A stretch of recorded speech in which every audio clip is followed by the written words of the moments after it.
Representative Echols, the same question to you. Since you don't have to worry about debating or campaigning or anything like that, you've had a rough year.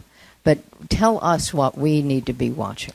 Well, unfortunately, I have to worry about 72 races. That's what I'm over right now for the House. I'm very actively involved with the new Speaker and the political operations in the House. And I would say what you need to be watching next year, and this ties into the legislature overall, though, it's very easy to come to the Northwest Chamber and hear, for example, school district consolidation and say we have a bipartisan group. I'm willing to bet almost everyone would agree to some form of it.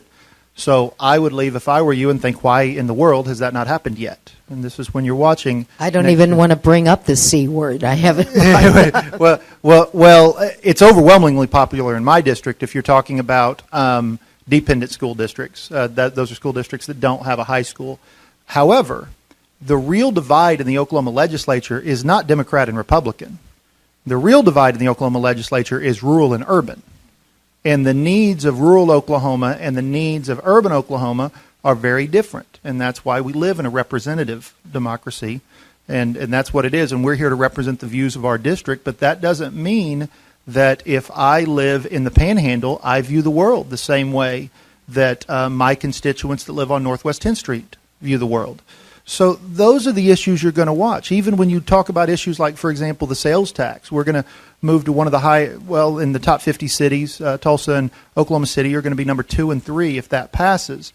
On the income tax, we're low to average, we're high middle right now on the income tax. On property taxes, we're one of the lowest in the nation. So why are we not looking at that? I get emails about that all the time.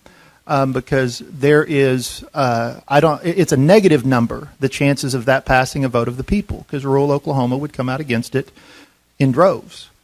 When you're talking about issues that face this state, one of the greatest assets we have, and when you're watching, is our diversity, is the fact that we have 2 strong metro areas coupled with some strong things going on in rural Oklahoma right now.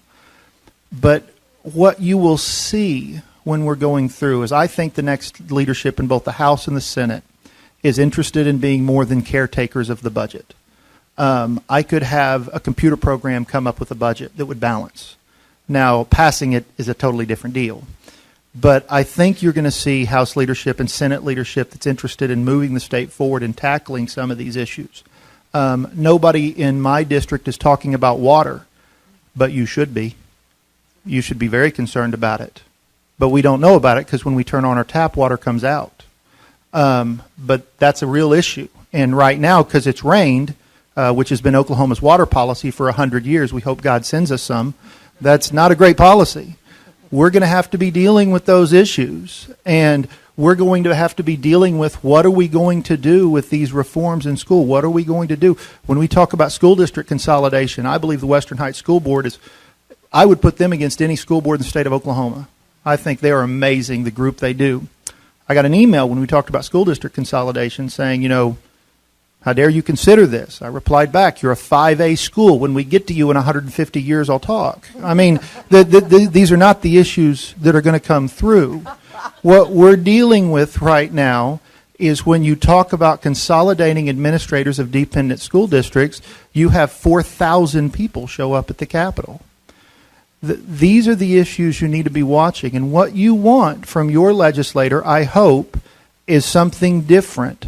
The speaker's a dear friend of mine, the new speaker, but he represents Atoka, Oklahoma.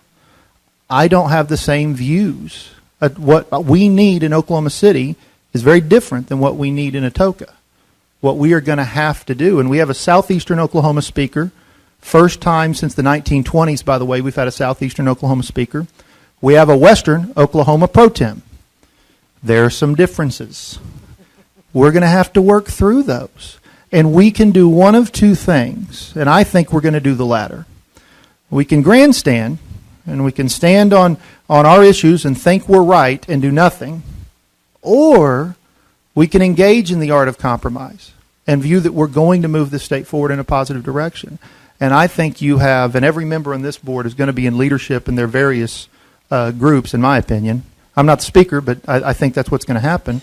I think that you have a committed House and Senate to move the state forward on these issues, to not just pass a balanced budget. Unlike Illinois, we will pass a balanced budget, but to pick up some of these hard issues, and maybe some of these hard issues that are the right thing to do.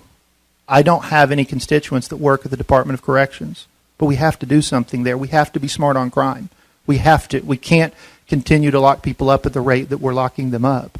These are the issues that you need people to step up and say, on mental health issues. I'm very actively involved in the CBD oil issue. As many people know, there's not a huge constituency with children with epilepsy, but it's the right thing to do. Those are the things that I think you should be watching, and frankly, those are the things I think you should demand of your legislators.